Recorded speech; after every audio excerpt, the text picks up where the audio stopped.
For those of you who follow me, you know that I have a great deal of interest, not just the music of playing music or recording music, but also of listening to music. And I'm an audiophile and have been since I was 15 years old. In fact, it kind of parallels my interest in rock and roll and guitar because it happened at the exact same time. Except that I stayed with the audio side of it and got wrapped up in it. And because of that, over the years, I've had huge stereo systems. I'm one of those guys that, back in the day, you said, let's go to his house. He's got like the biggest stereo, that was always me. I was always the guy with the biggest stereo and the best weed. And so therefore, those were marriage made in heaven.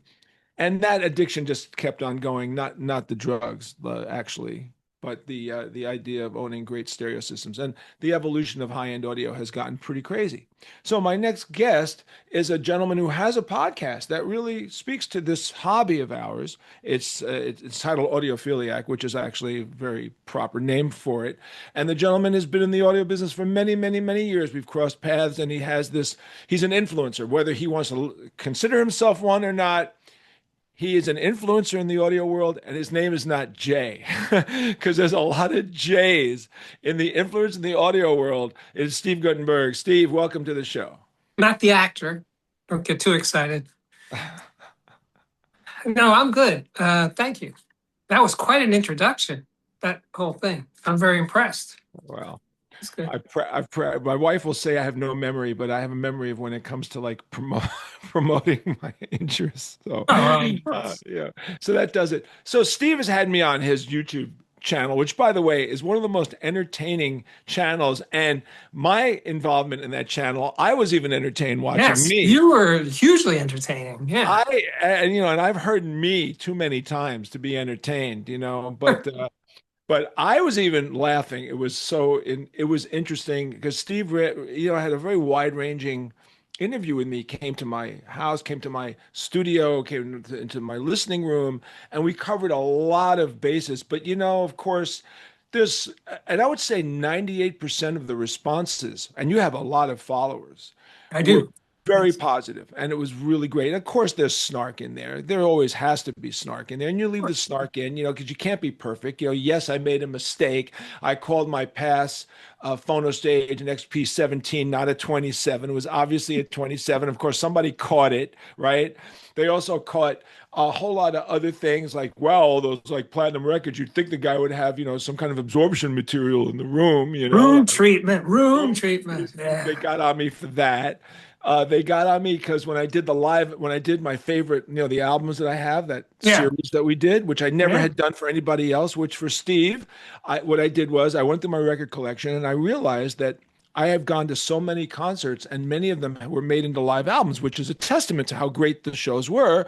Yeah. I talked about it for the very first time on your channel. And yet, of course, someone said, well, what about the Allman Brothers in 1931? Like, listen, guys, I wasn't talking about every show ever played in the freaking human race. I was simply saying that these shows I went to happen to be made into live records. I didn't say they were my best shows. I just said they were. And it was about 17, which is a pretty good number, actually, if you think about it. Yeah. Amazing. So thank you, Steve, for that. So was that unexpected? Like when we got together and started doing the interviews, what were you thinking originally when I said let's get together and talk about it? The first time, you mean? The Yeah, first yeah, one? yeah. Well, I knew we had some rapport because we talked at shows and stuff. So, and I knew you were truly an audiophile because a lot of audiophiles are not so sure that they are, but you definitely are and fessed up to it. No, I mean, I was pretty prepared for, what I was going to get into, and I had a great time. I mean, you're hugely entertaining because you're Thank in you, show business. thank you. Unlike a lot of people I interview, you're in show business. So, what is an audiophile? Explain this to my listeners. Well, How would you this describe is an a audio? subjective call. My version of what is an audiophile, anybody who can listen to music without multitasking every now and then, really just focus on the music. In my book, they are an audiophile. It's not the system the system isn't the audiophile. You, the person, is the audiophile. And all they have to do is pay attention to music. And if they do that, you follow the dots here, that means they'd have some interest in making it sound better because they're actually listening. Most people have music on they're not listening, they're doing other things. So it doesn't, the sound quality is not that big a deal. But once you've crossed that line and you listen, chances are you want to make it sound better. It's not a requirement, of course, but it usually works that way. Am I correct in assuming, like me, that we fell in love with the music that was pouring out of like a little mono transistor radio when we were Yeah, teenagers? it's a little white earpiece. Yeah. And there was Yeah. nothing audiophile-ish about that. So we fell in love with the music first. But That's then what you. you had a 6 transistor radio, then you wanted an 8 transistor radio. So that was kind of like being an audiophile in the 50s and 60s. So, right? You know, it's so true. It is really true because I had this little transistor radio and then I got a bigger one. Then I got a tabletop radio and it Ooh, sounded even better. And yeah. my mother had a Blaupunkt, which is weird because she's Jewish and she hated all German things. But, you know, like she had a Blaupunkt tabletop, which sounded, by the way, really rich. Like it sounded really good. Yeah, no, they're good radios. But seriously, there were 6 transistor radios, then there were 8 transistor radios. So there was, moving up. So, what was your first quote? What year and what comprised your first quote real stereo system? So it's 1965, and I'm 16 years old. And I knew I wanted it. And the place that I logically gravitated to was not an audio store, although there were audio stores. I wound up going to EJ Corvettes, a department store chain, and they had an audio room. And I went there, and they had XA branded speakers. They called them XAM, was the Corvettes brand. But XAM speakers were actually British speakers made by a company called Goodman. I didn't know it at the time, but that's what it was. And it was a single full range driver, like a 6-inch driver. So that was my pair of speakers. My amplifier was also XAM, and it was about like maybe a 10-watt transistor amplifier, a little box, maybe like 6 inches wide. And the turntable was, of course, at the time, there was probably not too many choices. I wound up with a Garrard changer. And a All of changer, for those this, of you who don't know, they're like automatic. You put the record on the spindle, you hit the play, and the arm would rise up and it would drop, correct? They're right? one of those kinds of things. Kaplunk, yeah. Plunk. The record would So drop on. there's a name for that called And kaplunk. if you had a 45, you had that big column, The big thick the big thick spindle, the skinny spindle, spindle for albums, the thick and the fat thick one, and you'd put your stack up of your 45s, Yeah, and the arm would go up, go over, touch it, right? The yeah. record would drop. Slide a little bit there. There was some sliding involved, yeah. Right, right. But before that, my parents had a Wurlitzer jukebox. A Jukebox, real jukebox, like yeah, they used real in gigantic diners. thing, yeah, Wow. with the bubbles and the Why did they have lights. that? Why did they? It was a thing. It No, was a thing that you could buy one? you I could didn't know buy you could one, yeah. actually own one. I You thought could. they only saw them in diners and in Oh, yeah, pool. that's where most of them were. But there was so many of them that there was too many out there, So I guess they just started selling them to consumers, old ones. And it was amazing. So I was fascinated. First of all, it had probably 2 15-inch woofers in it. Well, can I ask So you a question though? You had to load 45s into it, correct? yes, I personally was too young to do that, but But your parents bought somebody them, or came. they came preloaded with 45 No, singles? we had lots of 45s. So we said which 45s, and some guy came and loaded it up. Okay. Because they were all lined up. You could behind this like curved glass thing, right? And And there did was they have the little pink labels with the songs and they hit G7 yeah, and it dropped? yeah. Oh, it was awesome. So anyway, the visceral experience of having this giant jukebox, this big hi-fi With the bubbles and the with the lights? bubbles, the lights, green and yellow lights and everything. So, and then the mechanism itself, talking about a changer. Well, this was a changer with, I don't know, 50 45s in it.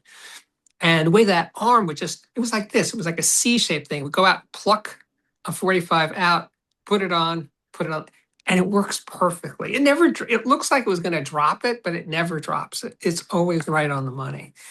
And then this arm, that weighed probably 3 pounds, goes over and, but you see, it was so sophisticated, unlike the Garage, that when the arm lowered to the record, it was muted. So you didn't hear it go kaplunk. No kidding. Yeah. I mean, Wurlitzer Wow, was not fooling around. That's actually amazing. And what about this? Didn't dust ever collect on that needle? How would you get the dust off? And no one thought about that. I'm thinking of it That's a now. fantastic question, but I don't remember. But remember, they're tracking it like 10 grams. That dust just flew out of the way, man. It Dust cuts had through no anything. chance. It cuts through Oh man, anything. it cuts through everything. Yeah, grease, everything. So it was a fascination. I mean, beyond the music, it was a fascination. And that I didn't have to put, 10 cents in for every time I wanted to play something was also fascinating. And it had those rows of buttons, like A, B, C, D, and then that number. So you were like A4, It didn't run on, even if you had quarters in a dish, you didn't have to put quarters in. No, or Jerry, nickels or you didn't have to put money in. so you just could play it. You just hit You the could just button and hit it plays those a song. buttons. It was like, A through J and 1 through Right. whatever. And then you'd hit the, C4 and then it would play C4. It was incredible. So that was my first hi-fi. But the thing about the transistor radio is that you could go outside. You could take your music. It's kind of like having a phone right now. So you could have your music wherever you were. And I grew up in Far Rockaway, so I was always at the beach. So I had my radio. Although I think my family had like a bigger, like the handle, the square box with the handle thing. I think that's what went to the beach. My little 6 transistor and 8 transistor and 10 transistor, that was just me walking around, And so did you then define your friendships based upon your mutual love of the music or the stuff absolutely. at that period of time? And also a little, I don't think I've ever shared this before with anybody, but so I had this friend, how this goes, right? I had this friend. He was a wise ass, so we're maybe 10 or 11 years old. And Woolworth's, the department store. Remember Woolworth's? Sure do. Of I had course. one right down the street from me. So I had an HL Green on one street and a Woolworth's on another street.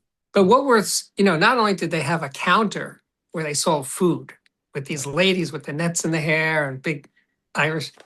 Anyway, they sold 45s, right? So this guy, I guess I could say his name. His name was Glenn. So Glenn and I would go to the Woolworths, and then one day we're going to buy records, and he just said, "Screw it, let's just steal them." And I was like, "Wait a minute, huh? Steve is now he's telling us something he's never been told before." Yes, I've never told this story before. All right, how many records did you guys steal?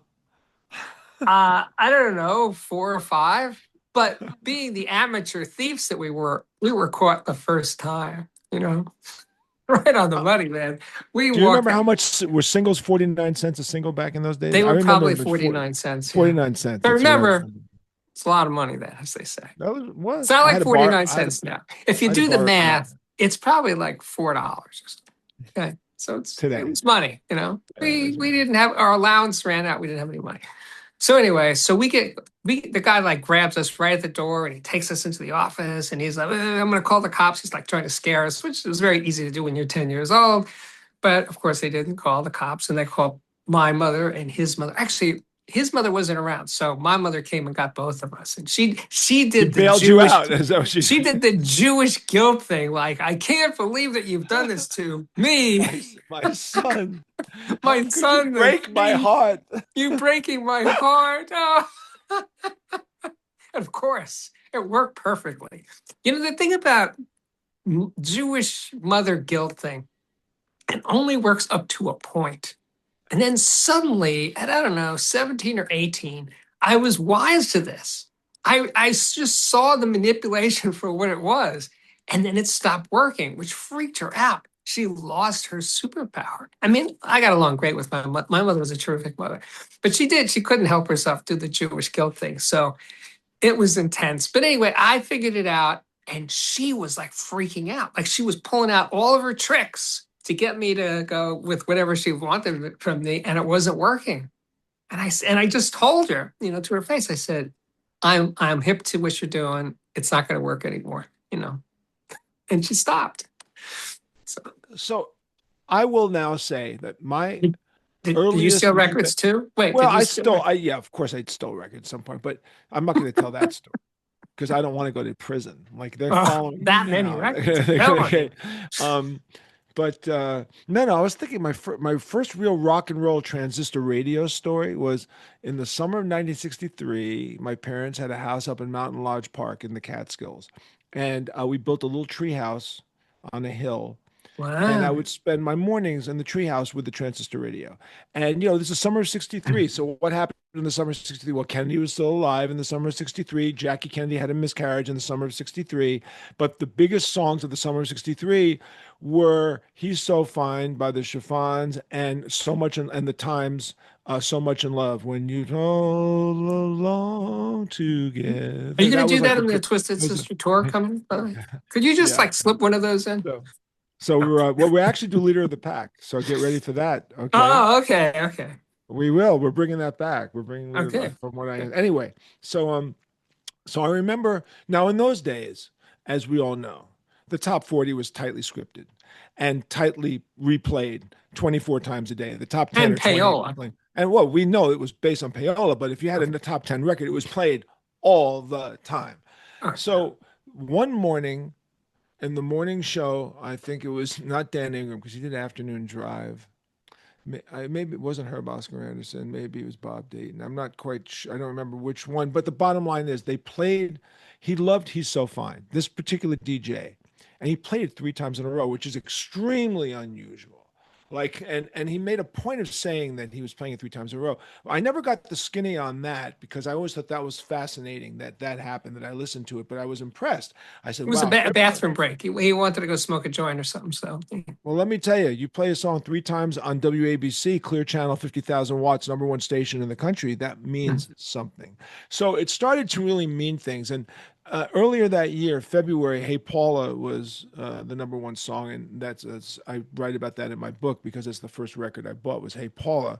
And I don't I remember became, this. By who? hey, Paula, I want to marry you. In fact, are you an Animal House fan? Not really. Do you Sorry. want, well, in the movie, the guy sings "Hey Paul" to his girlfriend. "Hey Paula" went to number one. This is when I first listened to AM radio, which was in February of '63. I turned on the AM radio, and "Hey Paula" was number one, and "Summer Place" by uh, guy, one of the one of the orchestral pop artists Okay. of the day was number two, and then "End of the World" by Skeeter Davis was number three, and blah blah blah. I had no idea what the top 10 meant. I just knew that they played the top 10, and when they kept getting to "Hey Paula," they said number one, and "Hey Paula" was number one the next Tuesday at the countdown. It was number one on the third Tuesday at the countdown. It was number one the fourth Tuesday. And I was like, Mom, why is this number one? And she goes, I have no idea what the hell you're talking about. I said, no, seriously. I'm listening to the radio and this song, Hey Paul's number one. How do you get there? Do you make a phone call? Like I'm 10 years old. Do you call up? How do you do? Is there a vote? Is it in the world? I mean, I'm living in Manhattan. What do I know? Like I get so after 6 weeks, it went to number two and was knocked out by Walk Like a Man by the Four Seasons. And I was really upset and started to cry. And I went, I Oh, want that song to be number one. So my mother dragged me to a record store on 107th Street. And I walk in and there's a little old lady behind the counter selling records for 49 cents, and now this was my thing. Walking into a record store, the smell of the records, the smell of the store, on the counters with a hit parade, the Cashbox. WABC. Cashbox. Well, no, it was actually the local radio stations, Okay. MCA, INS, and ABC. Okay. And they had the hit parade. And I'm holding the paper up like this is my religious experience. This is my Torah. This is like my, oh my God, this is my Bible. I'm reading this. I'm holding this up like this is this is the greatest thing. Ah. So I said to the woman at the counter, if I buy this record, will it go back up to number one? Now, she probably looked at me and said, "You schmuck. It's all run by the mafia, you idiots. Don't you know?" I mean, but she didn't. You know what she said? Well, Maybe, son. Maybe. And it will I let you down and gentle. that no, that bitch is why I became addicted to the music industry. So I became obsessed. And then I started thinking everyone else got to be like me. So I start writing the top 20 every Tuesday and going to class and sticking it on everybody's desk. Like everybody cared. Like nobody gave a shit. I cared. I would grab the cardboard from my father's Chinese laundry package, the cardboard on his shirts, and I would write the top 20 songs down and bring it to school the next day and make copies of it and put it on everyone's desk like a homework assignment. And they'd all go, "What is this?" I go, "It's the top 20 this week, you idiots." So here's the big question. When the Beatles hit, did it just cause you know, an explosion in the force in your world? Like what happened? Yes. Yes. What I knew. happened? I knew it. I felt it. It was a turning point, right? Like this is the beginning. All from before, it's gone. It was like Because remember, the meteorite and the dinosaurs, right? especially to younger people, when they think of the 60s, they don't think of 1960, 61, 62, 63, because nothing happened in those years for that, that it mattered. It starts with the Beatles. It starts with the assassination. It starts with the Beatles. It starts with the Ford Mustang. There was this change, just sharp change, angle and change in the road, where this is what the 60s are, right?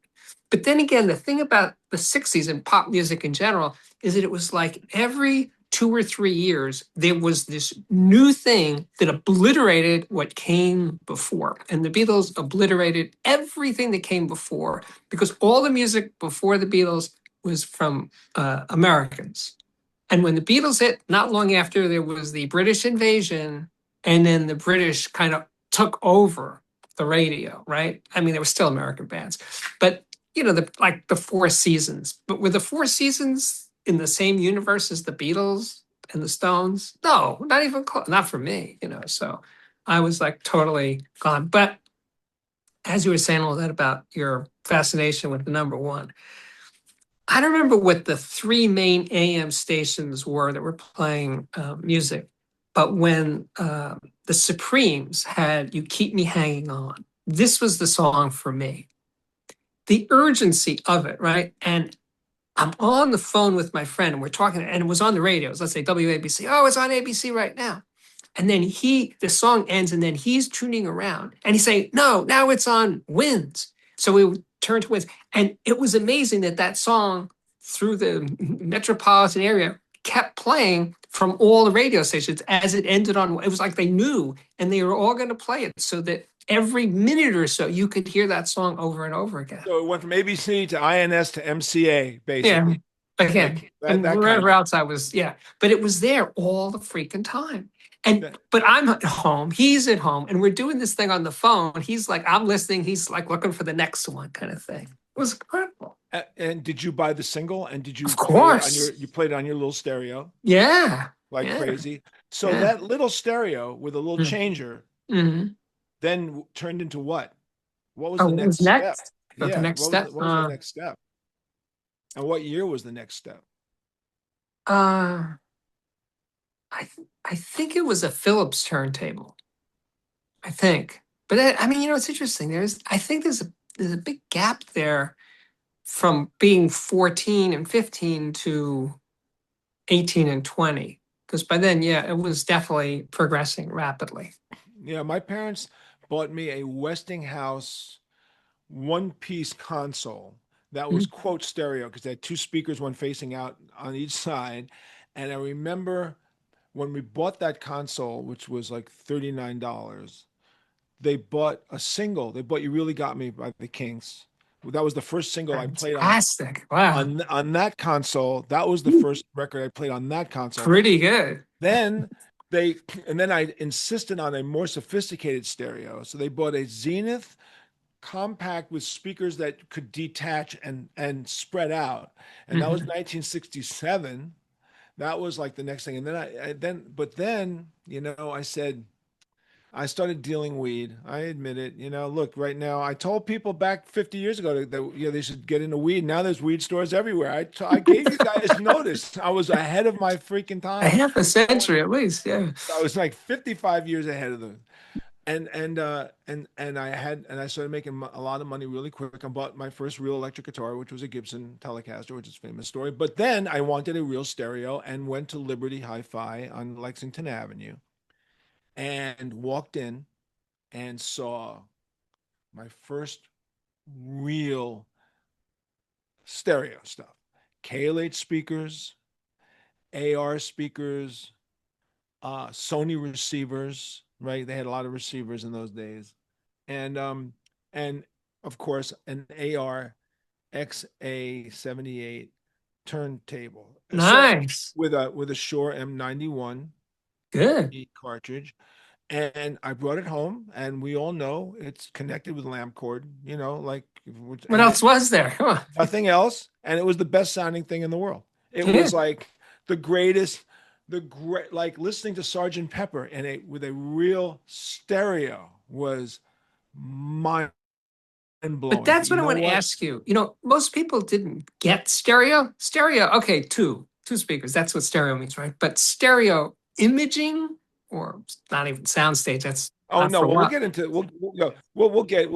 that. We will get into that. But Okay. let's just Okay. say the early days of not knowing much. Mhm. All we knew is guitars coming out of this side, vocals coming out of this side. Isn't that Okay. exciting? We had Yeah, no that's idea a lot, right? if they But knew wait, wait, what they wait. were doing or we didn't know what they're doing.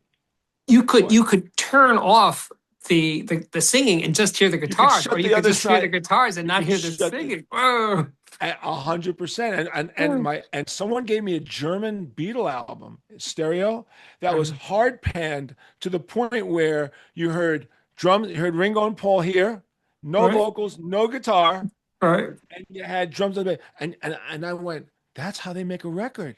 They Yeah. send the signal from Mm. one side to the other, And then when Hendrix came out with All You Experienced, Oh, phew. everything's going woo woo woo woo Yeah. woo. It's Who like needs drugs? in a loop, I'm like, whoa, get high and listen to this shit. Like then, Piper at the Gates of Dawn, Pink Floyd, which is really a brilliantly recorded, absolutely brilliant. I mean, if you want to talk about a psychedelic album compared to Sergeant Pepper, Piper at the Gates of Dawn makes Sergeant Pepper sound like music from Big Pink. I mean, that's how I feel about it. It's like I don't know if What you ever about listen. I don't know but if what you ever about listen. Satanic Majesties? I prefer Satanic Wait, Majesty. but you heard Piper at the Gates of Dawn, and we're Of not course. old enough. I Well, mean, I I guess, yeah. I It didn't took hit me like as here.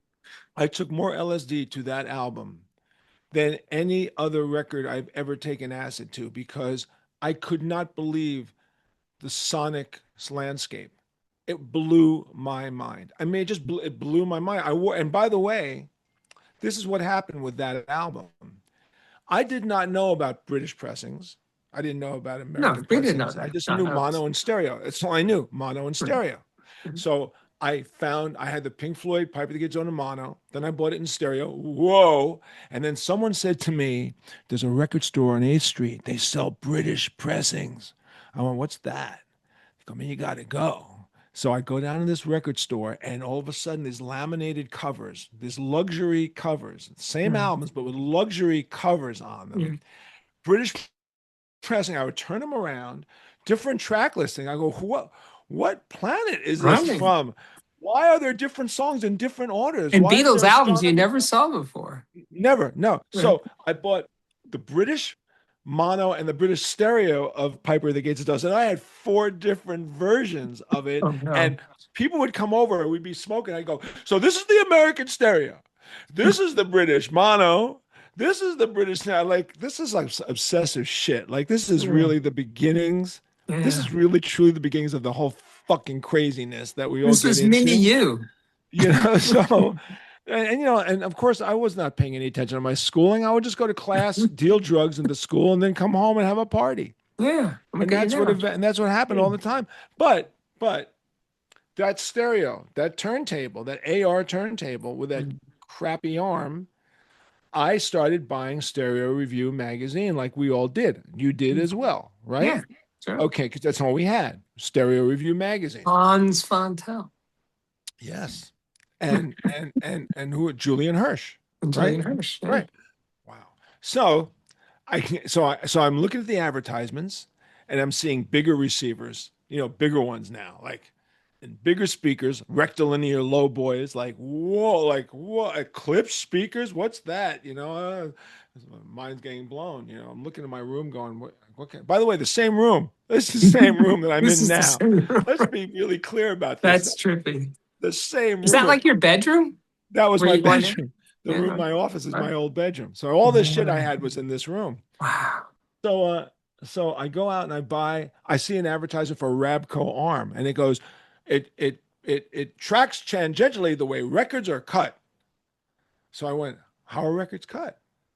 How's that? So someone showed me a textbook or something, and I said, records are cut in this perpendicular album, and that's how they do it. So when you use a regular arm, it can't possibly track well. So I buy this thing for $225 at Sam Goody's. They were selling it because Sam Goody's had an audio department. And all the salesmen were old and bald and fat. Mostly they were, but I found this guy Jeff Pullen who was young Okay. and pretty Okay. crazy and Okay. and and fed my addiction. Okay. I didn't know what to do with the arm. So I literally took a scissor, cut the wire, and ripped the arm off of the AR and bolted this SL80 Rabco that ran on a battery, a C cell, by the way. And at that point, I had enough money to buy a V15, which was like the top of the line. The Cadillac. That was the Cadillac, which was $99. A lot of money, man. Yeah, it was a lot of money. That's like And Coetzer money. and so that kind of held me, that kind of held my attention for like maybe 6 months. Then I looked at the Sony receiver and went, there's got to be a better way. There's got to be better. And my friend goes, yeah, man, you get separate amps and preamps. I go, what is that? What is an amp and a preamp? Well, the thing in the receiver is two separate things. And then I said, well, what about the radio? Oh, you can buy a separate box called a tuner for the radio. So I'm thinking, I need more shelf space. So I go out and I buy this Dyna 120 and a PAT3 and a Kenwood tuner or something like this, or Sherwood tuner. Now, that was my next step. So what was your next step? Well, my big one was a Kenwood receiver, like the top of the line Kenwood. It was called KT140X, What year was this? maybe 1970. Okay. And it had fake wood and it had like piano key selector things for like low filter, and stuff like that. And it just had this coolness to it. It was $300. Wow. Where'd you buy it? $300. I bought it at Newmarket Lewis and in Long Beach, which is where I was working. So yeah, that was big. That was really big. I so wanted, though, a little later though, is that JBL L100s, Oh, wow. 4311, and this was the ultimate, right? The grill with the squares, the orange and blue, and with a gorgeous wood. All speakers before that, it's like the Beatles almost. All speakers before that were boring gray boxes with tweed, cloth covers and stuff. They were all blah looking things. The JBL is like rock and roll and had a 12-inch white woofer. Woo! Oh my God, and an actual a cone tweeter. And a crispy high end and a booming bass. And I You went to say it's Sam like the Goody. bad thing. No, No, it it's was the best great. thing. I wanted it so bad. And I went to Sam Goody and Jeff Pullen says to me, well, they're 330 or whatever they were. I couldn't afford it. More. Or when I couldn't afford it. Yeah, I I said, what's the couldn't next afford one it. down? He goes, L88s. Those are the next one. So Yeah. bought Right. the L88s. I brought them home. Didn't do it for me. And I said, John, the only way you can do this is you got to sell more weed. You need more money. So I put my business hat on and sold more weed. And then a month later, I went back to Sam Goody and I went, I'm returning these speakers. They're not making me happy. And I Yeah. bought the L1. I bought the L100s. And it did it for you. Oh God, they were awesome. They were awesome. My They were my next door fucking neighbor, the drug awesome. dealer, he had them. which is how I got to listen to him all the time. The drug dealers lead the way. I'm telling you, They man. Like do, they do. they lead the He way. had the So cutest girlfriend. He had the greatest car. yes, we did. He had everything. He had We life had figured everything. out. Well, you know what? Everyone wants to be with you when you're a drug dealer. I Right. was socially awkward. I know you find that hard to believe. But I was shy and socially awkward, and I and my mother had me in therapy, and I always thought I was ugly and stupid, and then I became a drug dealer and became the most popular guy in the school, and I went, this is a really cool thing. Everybody wants Wow. to hang with me now. Like I Wow. became like the cool guy that everybody wanted to be with. Girls, hot girls wanted to be with, and guys. I was Yeah. like, man, drilling is like really aggressive. Like so, It's the greatest thing ever. but wait a minute. I had enough money to go to every concert I ever wanted to go to. Were you a Fillmore person at that period? Were you going to a lot of shows? I went, but not like you. No. I mean, I lived in Rockaway, it was a schlep and everything. No, I Oh, went, but I should have gone a lot more. But I saw good stuff. so we had a lot of, and we had stuff all the time. Everybody was playing all the Yeah. time. Like that was just it. You want to see So Jimi Hendrix? we talked about being at the same concert. So there was this time where it was Jefferson Airplane, but they were the only act because they were Jefferson Airplane, Hot Tuna, and the beginning of Jefferson Starship at the Fillmore. So they just morphed into these three different versions of the band. And I picked up the hottest girl ever. I was supposed to go with my girlfriend. She didn't show up for some reason. I have 2 tickets. I'm either going to sell a ticket or something. And I see this hot, like a Barbara Hershey type 20-year-old or something. Oh God. And I pick her up and it was intense. Like this was like the most perfect night of my life because she was beautiful. She gave me a blowjob and the best music. My favorite band at that very moment was Airplane, and they did the whole thing at the beginning with King Kong, and it's not Beauty that Killed the Beast. And it was perfect. My life has never been as good as that evening. Speaking of Barbara Hershey, her first feature movie was a movie called Dealing. Do you know about this? No, Okay, it was called maybe Dealing. she was my girlfriend. No, I'm just kidding. And so and here's the thing about the movie Dealing. It was Mhm. produced by Ed Pressman and Paul Williams. Why would I know this? Because Paul Williams' brother Ted was a client of mine. I dealt drugs to Ted. And he says to me one day, my brother's making a movie and we need a dealer to come in and give like technical advice. So he brought me down to the movie set, and I was a technical Okay. advisor in the movie Dealing with Barbara Hershey. Mm. Yeah. And how So old are listen, you at this point? it was 1970, 71-ish around there. Okay. So that Wow. kind of cemented me as like a dealer, like I'm a dealer, like, that's really it. But you know what? I So you didn't really, make any moves on Barbara or anything? no, no, I didn't see her. I I mean, just they took me down to the set. It was nice, but I had a crush on her. I mean, she was I gorgeous. Like bet. she was the ultimate hippie dream. Yeah. I wound up dating a girl who was gorgeous. She was the great granddaughter of Robert E. Lee, and she's from Atlanta, Georgia. A 5'11", stunning, like Miss Georgia kind of that kind of girl. And she dated a Jew drug dealer from New York to piss her mother off. Like she knew that would just about fucking tick every box. That would just drive her mother completely crazy, which it successfully did. Hmm. Ultimately, she broke up and married a half black, half Chinese heroin dealer, which really checked all the boxes. And I bet.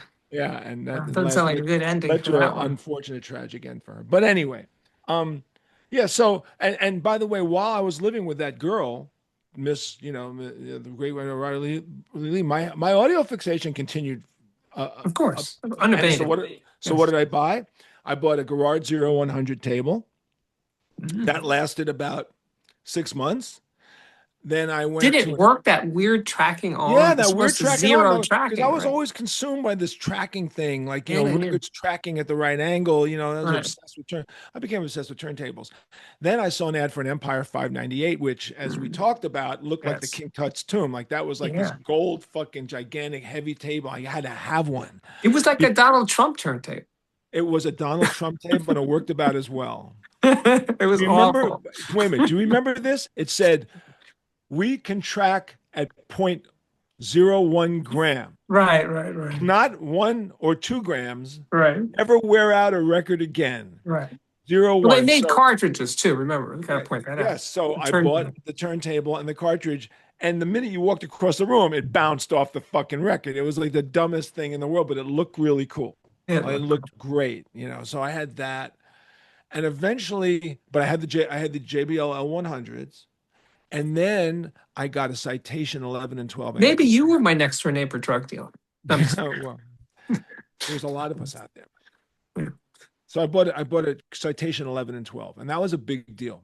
That was pretty hip in those Yeah. days. Oh, That was a definitely. good combination. I bought that at Sam Goody's, and that was like a revelation to me too. So we kept climbing this ladder, and then as I got to know other drug dealers who started making money, I met one guy, and I go to his house for a party, and he had a Macintosh 275, and man, did it sound.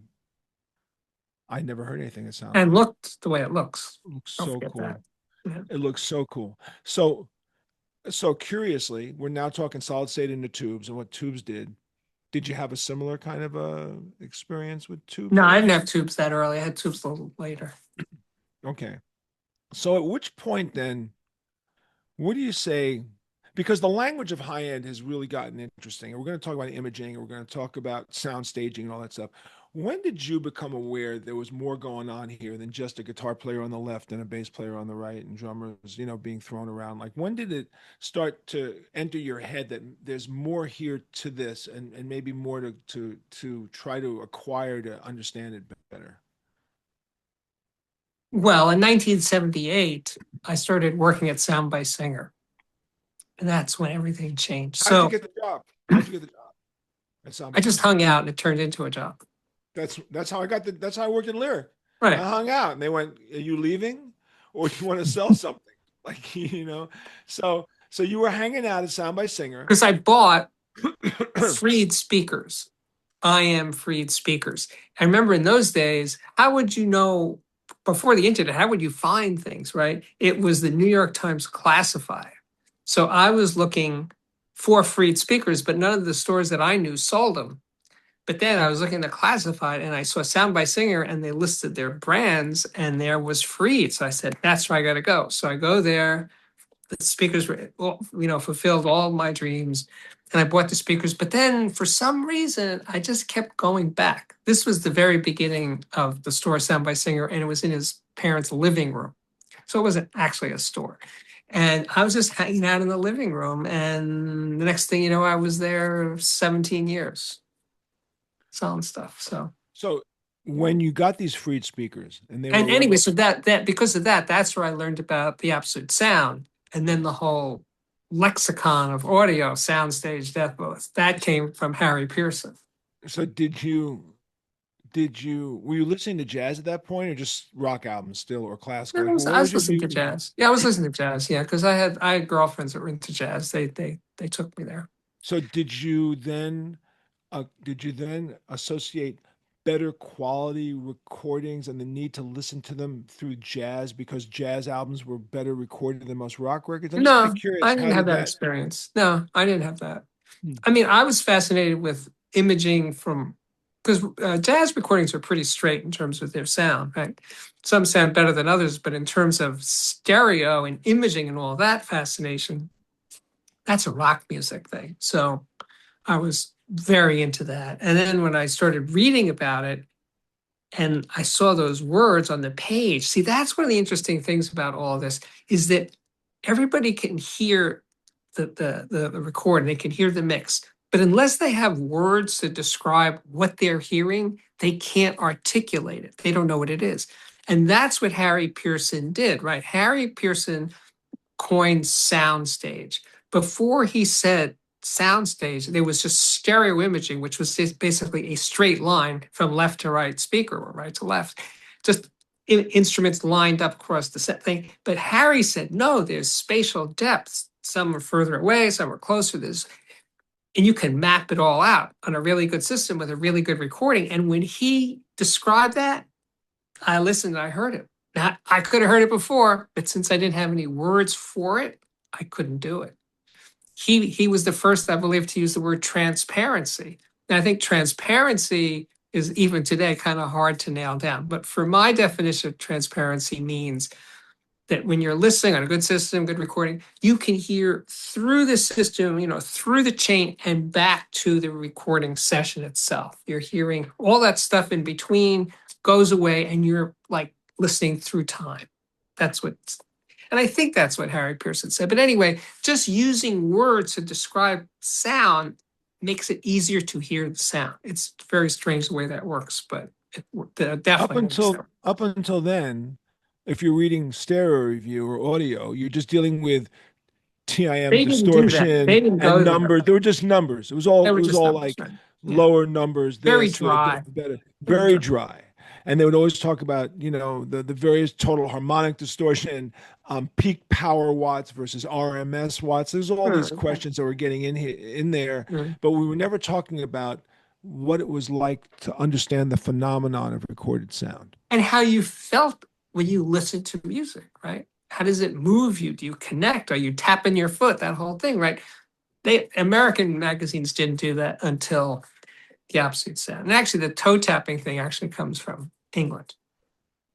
So the Absolute Sound, my earliest memory of getting a copy and reading it was like 83, I think, around there. Oh, so Is that's that well right? into the story. Yeah. It's, Well, they yeah, go back to like 73 or 4. yeah, yeah. So I said maybe 82, 83. Someone gave me a copy or I saw it in a stereo store and I read it and I went, what is this hyper intellectual bullshit trying to describe, the fucking record I'm listening to? Like, it's like reading Crawdaddy magazine. When Crawdaddy came out, they hyper intellectualized rock and roll. And I remember I got my first copy of Crawdaddy when I was 15 years old. And there was on the cover, it was the Stones, it was Jimi Hendrix, a lot on the cover. So I bought it as a rock magazine. I opened it up and the first article was titled "The Beatles, the Rolling Stones, and Spider Turner's Raunch Epistemology," and I'm like, "What the fuck are they? What is epistemology?" What? And then I started reading the writers: Richard Meltzer, Paul Williams, Dave Marsh, Lester Bangs, Right, and Lester. these guys were hyper.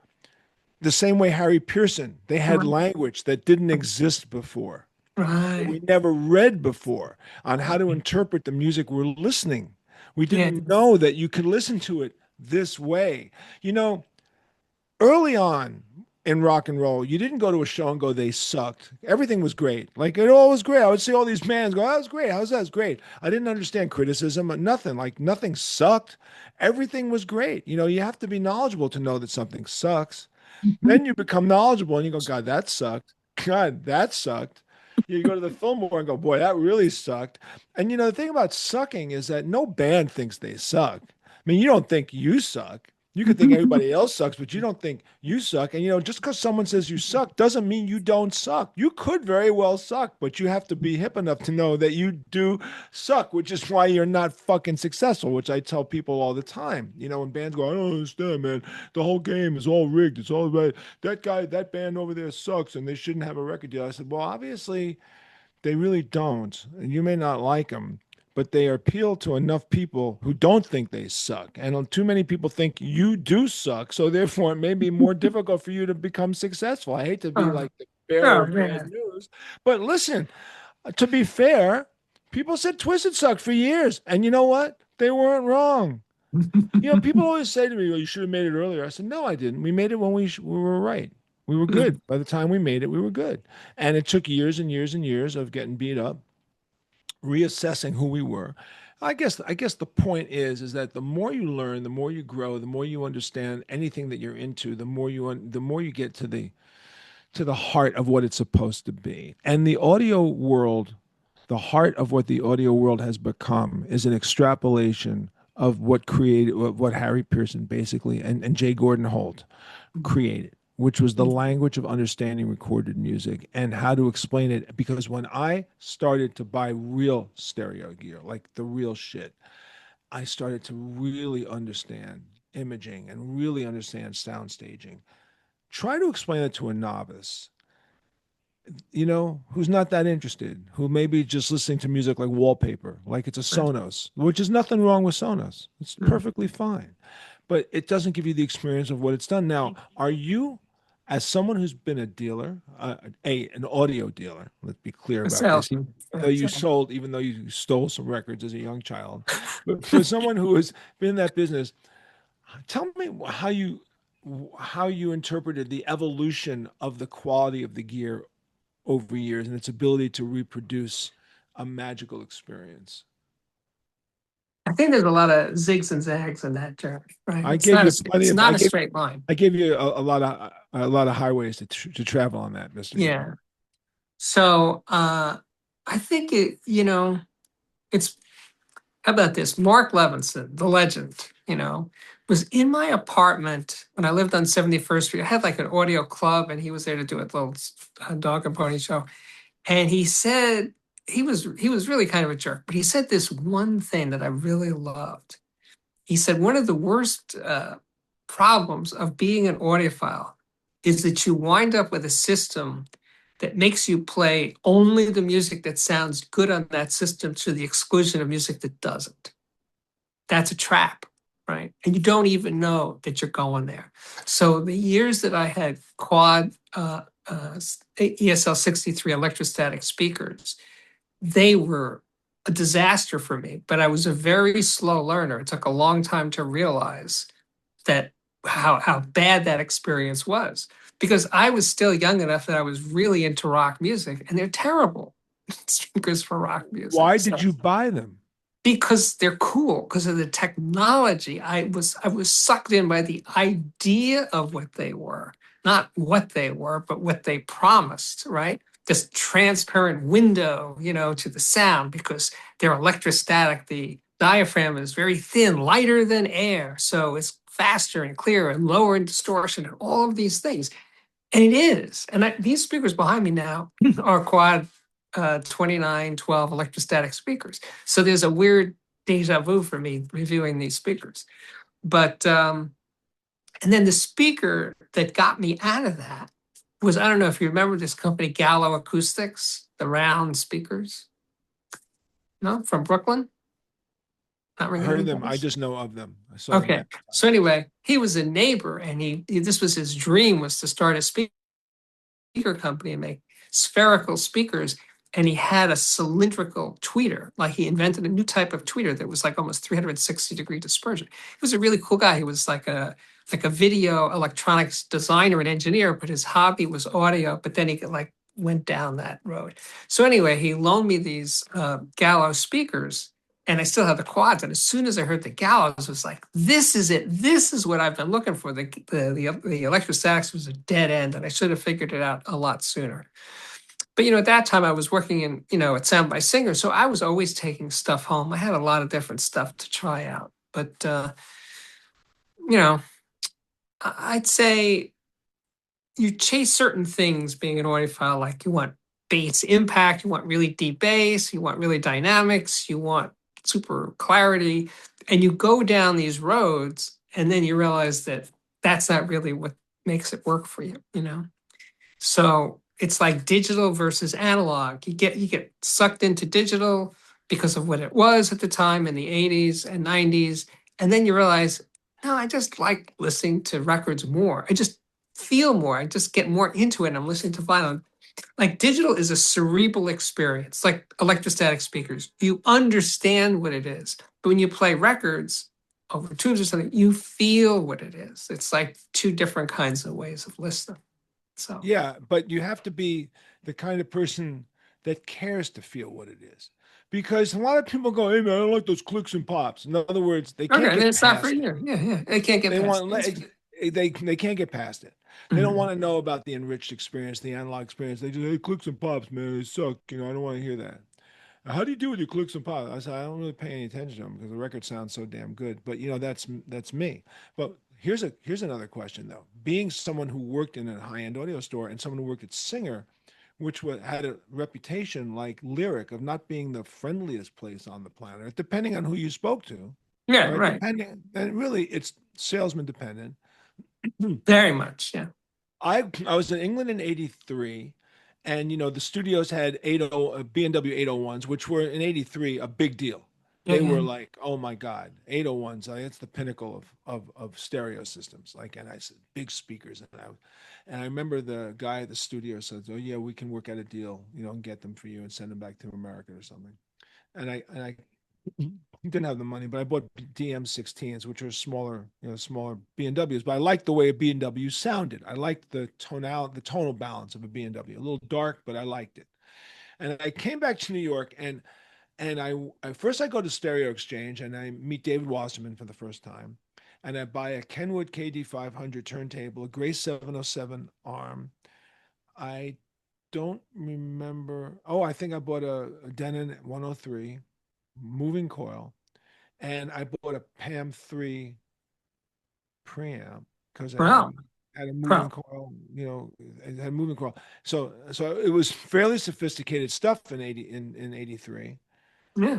and I needed speakers. So I bought these in England. I bought a quad 405 amp and preamp, and which I couldn't use. I brought back to America because they were 220, which I didn't realize at the time. And I brought Oops. these DM16s back, and I plug in the DM16s, and the tweeter's out on one of the speakers. It was brand new. So I called B&W in England, and I tell them, and I said I bought them on Tottenham Court Road. Oh, we're so sorry about that. Hey, well, you should call our rep in New York, and he'll straighten it out for you. And his name is Harry Bromer. So they give me the Harry Bromer's phone number, and I call this guy Harry Bromer, and I go, "Hey, listen, man, this is JJ Frange." Twisted hadn't broken, so it didn't matter that I was in Twisted Sister at the time. We weren't known to the point where I could say I'm so and so from so and so. Like it didn't Right. matter. I said I'm a musician in a band. It was in England, made a record, came back, and I had bought these DM16s, and the tweeter's out, and I needed fixed, and I was told to call you, and the guy goes, "You really fucking calling me about your speaker? You bought a gray market speaker and you want me to fucking help you? It's people like you that destroy our business. Fuck you." And he hangs up on Welcome me. to New York. Okay. So Sorry. I call up England. I call him back and I go, "Harry Bromer said, fuck you." And they're like, "Oh, Mo, I'm so sorry. We apologize on behalf of the entire company. What can we do for you?" So they sent me speaker replacement parts and crossovers and all this sort of shit. I took care of the speaker. I took care of it. But I thought, God, like why have such a horrible attitude, like terrible. But They I had knew Harry. I knew Harry Bromer. So maybe it was just a bad day, well, I or I something. will I So, will tell you there's actually a closure to this oh, conversation. okay, good. But then I had these quad 405s. And I called the store in England. They go, "You can have them modified." There's a quad dealer in Long Island, on the North Shore, stereo audio breakthroughs or something like that. They said call them Um, up. They'll not audio breakthroughs. I'm sorry, no, because the audio breakthroughs opened up in New York with Jeff. They were nice guys. There was another store on the North Shore that sold quad. And I called and I said to my wife, call them up. I was on tour and let them know that you have quad 405s and 303s or 405s, whatever, and you need them switched over to 110. So she calls me back the next day. I'm in Europe. She goes, "They said I was an idiot and you're stupid and they made me cry." And I said, "What do you mean?"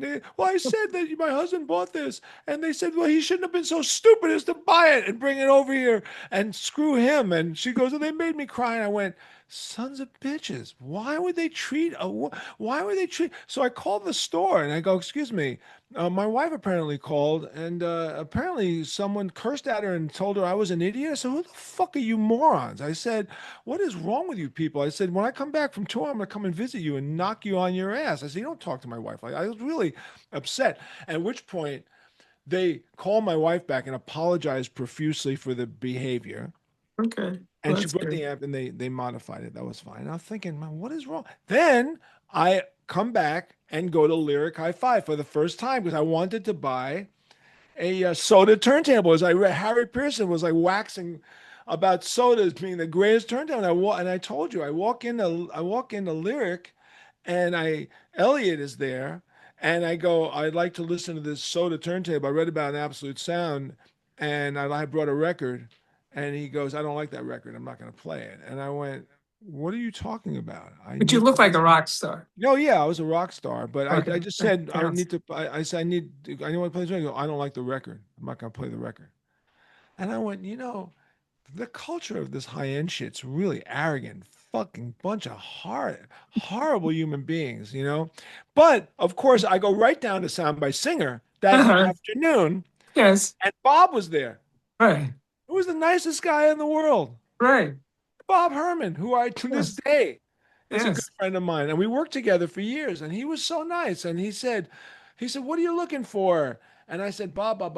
And you know what? He sold me a PS Audio 200C amplifier. He sold me a pair of Accustat speakers. And so began a really great relationship with Bob. And I said to him, God, those people at Lyric are crazy. And he goes, you're lucky Andy isn't here today. That's what he said to me. And I said, why? He goes, well, he doesn't have a great reputation either. And I said, what's wrong with you people? Then Lyric opens up a store on the West Side, and I walk in, and Lenny's there.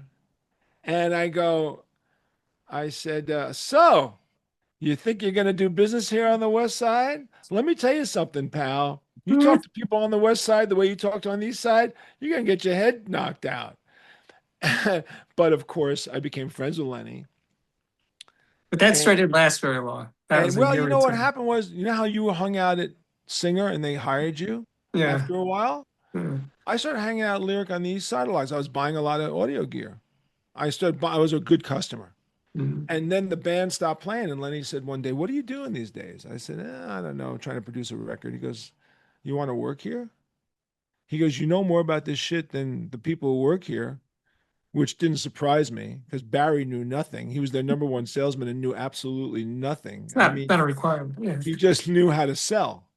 And It's I went, important. oh, how do you sell? And they, of course, he taught me how to sell. Once I learned how to sell, I realized it had nothing to do with audio. But so I said, sure. I said, how much are you paying me? And he's telling me how much it is. I said, that's not enough to buy 3 pieces of Toro a week. I said, I don't care about the money. I just care about meeting everybody. I want to know everybody. So they introduced me to everybody. Wow. Everyone who came in the store. I liked having a free salesman too. That was good. Sorry. And I liked having a free salesman. Yeah, no Yeah, well, commission. they paid me whatever they paid me. But the point is that then then okay. So the evolution of this business that we're in, we're talking 25 years. Let's talk about this. 30, it was 1996. I'm working there, so we're talking 30 years ago. 30 years ago at Lyric, the most expensive gear they sold was a Goldman turntable for $25,000. That was the most expensive. They sold the Infinity IRSs, right? They were $100,000, I think, right? The No, I most don't think so. back I then, don't think so. 30 years ago. Yeah. What were they? 50,000 maybe? Yeah, they were like, yeah, 50. I go Maybe 50. 50,000. Yeah. They sold SME tone arms for $5,000. Remember that. I remember Koetsu cartridges were whatever, $700, $800 or whatever. And the most expensive wire at the time was MIT. And the Hot cut. MIT and the MIT cable was, you know, I think it was like uh It was a few thousand. 18, no, maybe 1800 for the shotguns or something, Mhm. 30 years ago. Mhm. So Mike K comes and he goes, we got a new MIT cable, and it's $12,000 a pair for speaker cable. And I'm on $12,000 A for a wire. fucking speaker cable. He goes, yeah, it has like a big box, a connector box. It looks like a Heilburton case. And he goes, and they're sending guys in to teach you about these cable. So they send these MIT guys in. They come in with like fucking like lab coats and shit. And for 2 days, they're giving us lectures on the proprietary elements of the What's cable, inside the box? yeah, the box and the cable. And like our eyes are glazing over. I'm just trying to figure out how to sell this shit. And then a month later, Mike K comes in. He goes, "We got the more expensive cable, NBS." I said, "How much is that?" He goes, $22,000 for a 15-foot pair of cable. I said, $22,000 for a 15-foot. He goes, "Yeah."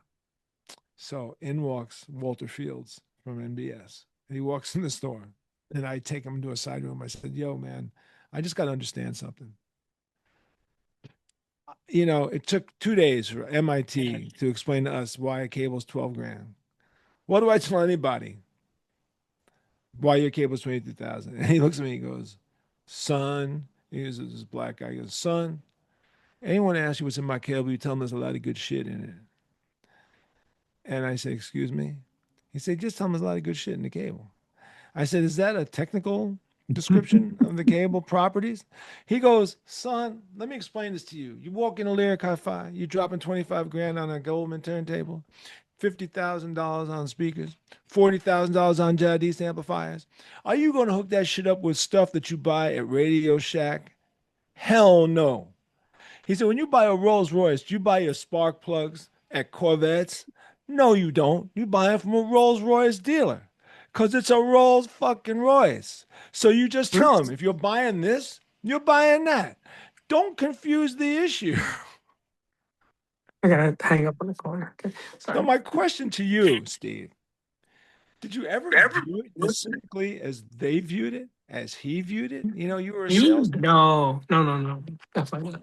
Did you do your best to educate the consumer every time? Absolutely.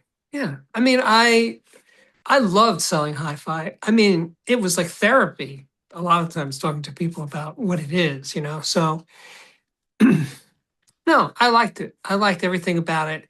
And I saw a lot of hi-fi salesmen burn out. I just can't take it anymore, kind of thing. I said, oh, that, it was one of those, that'll never happen to me. But then it happened to me. I just said, I can't answer those questions anymore. How many watts is that speaker? That kind of question would drive me nuts. I just had to stop. And I did. But for most of the time when I did it, I really enjoyed it. I When did mean, you working at stop? Sound by Singer, I assume a lot was similar to Lyric in that every day was a race. There was so many things to get through, like not waiting on customers, but doing setups, arranging for deliveries, dealing with Andy Singer, dealing with all sorts of shit. And it was like every day it would fly by. Well, tell me this.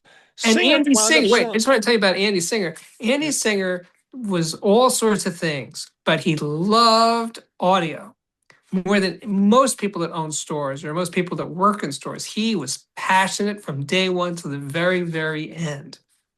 And that was one of the things that kept it all together was that he really believed it all. He wasn't cynical about it at all. But he was a real jerk a lot of the time, a total asshole, just a real piece of work.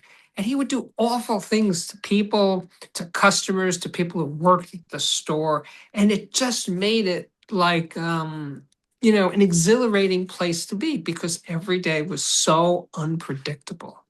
It was such a thrill and getting to play with really expensive hi-fi. So Well, I got to play with really expensive hi-fi, working in Lyric. And after a while, even though the companies were giving me stuff because they wanted me to try stuff, right? So they handed me all this shit. I got tired of listening to audio. I listened to it all day long. I'd come home and just want to watch TV. The last thing I want to do is put in my stereo system. And the other problem, and you made a good point, is are we listening to best recorded tracks? Are we listening to the music that we like? And it's a trap that we all fall into. 100%. You want to show off your stereo system. So the Dark Side of the Moon, whatever. We learned the 10 tracks that sell your stereo system back in the right. day. Hotel California sold it, this sold it, whatever. You want to sell it, you want to make a difference. And I have a friend who has a very expensive audio system, and he absolutely will only play stuff that sounds great on the system. His favorite band is Lynyrd Skynyrd, and he will not play Lynyrd Skynyrd because he goes, they make shitty sounding records. Mm. And I said, but you love them. He goes, yeah, but I will never play them on my system. They're not worthy of my system. That's sad. Yeah. And I went, I play everything. He goes, yeah, you do. I said, yeah, I'm in the mood. I'll put a record on. I said, I want to hear the damn record. So what? I want to listen to the record. So I've fought that too. I have fought that because back in the days when you're like getting high and bringing friends over to show off your system, you're in a way selling it, whether you realize it or not. That's what you're Sure. doing. You're trying to convince them to be an audiophile.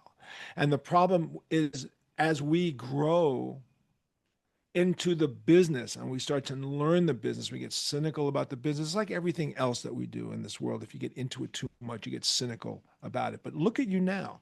You're an influencer, and your show, Audiophiliac, is one of the most entertaining shows. I watch it all the time. How do you go from product to product and not want to own everything? Like, I know, like, well, this is, like, you got to ship it back to the guy. Like today, today, for example, I've got a chorus speakers here. I got to send them back.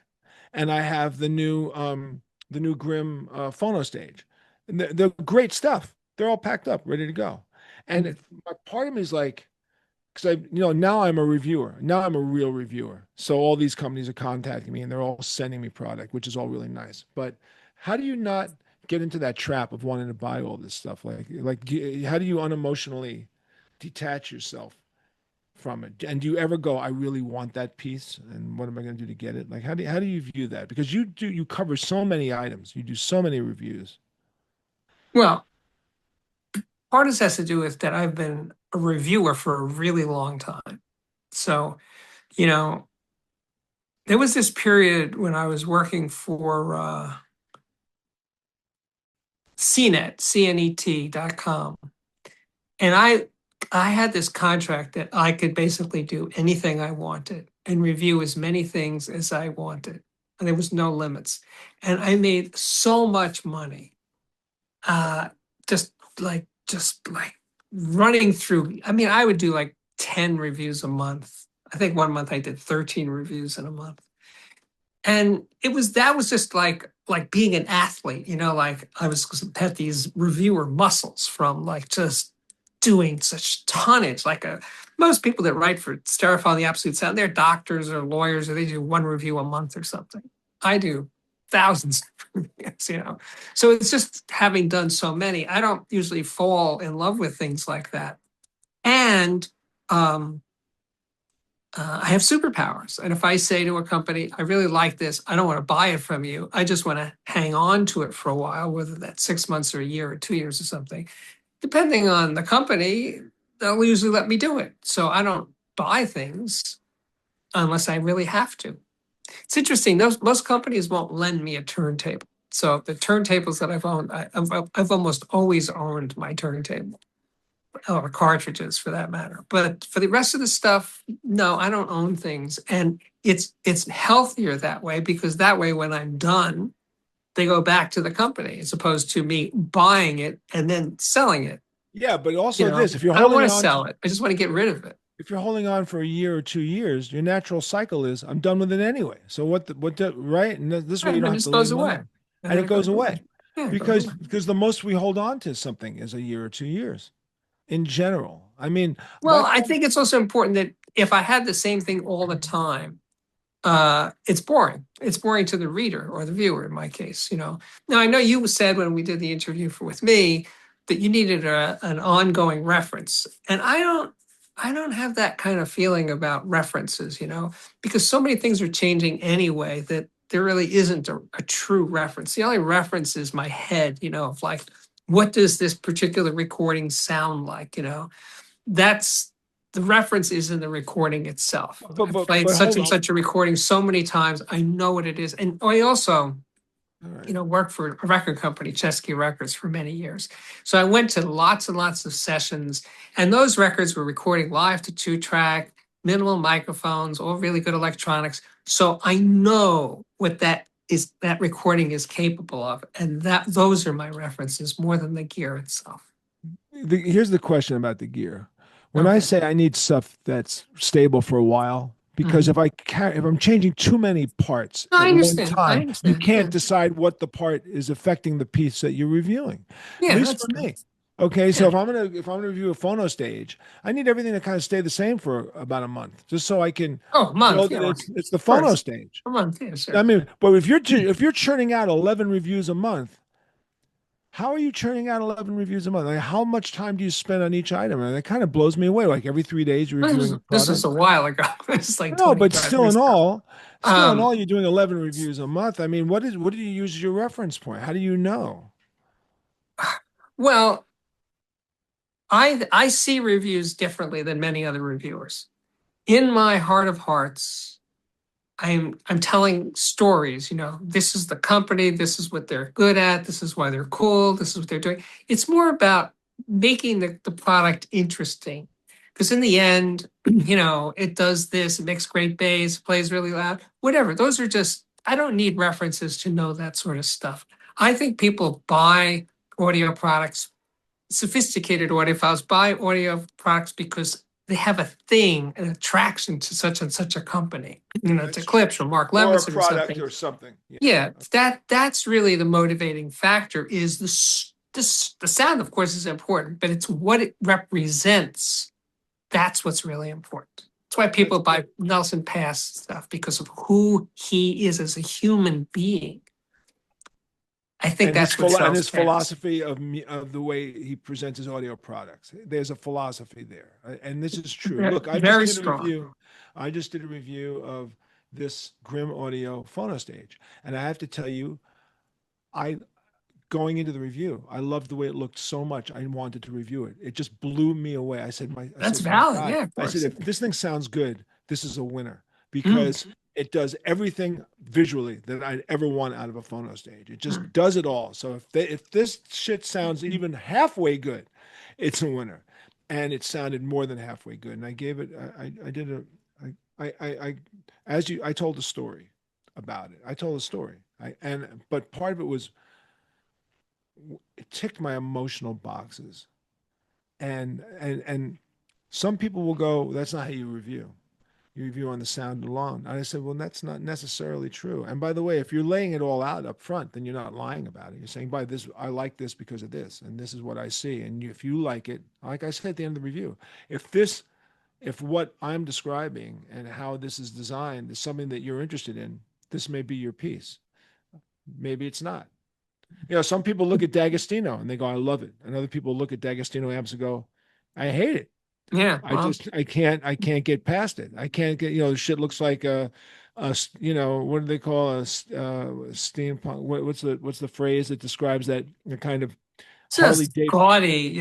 It's a Harley Davidson-esque looking Yeah. gear. It looks like you're driving a Harley Davidson. Some people want to drive Harleys and some people want to just drive It's all Mercedes. good, yeah. But Dan D'Agostino, the human, who I've known forever, right? He brings a lot to the party. So there's that. Uh, I don't know.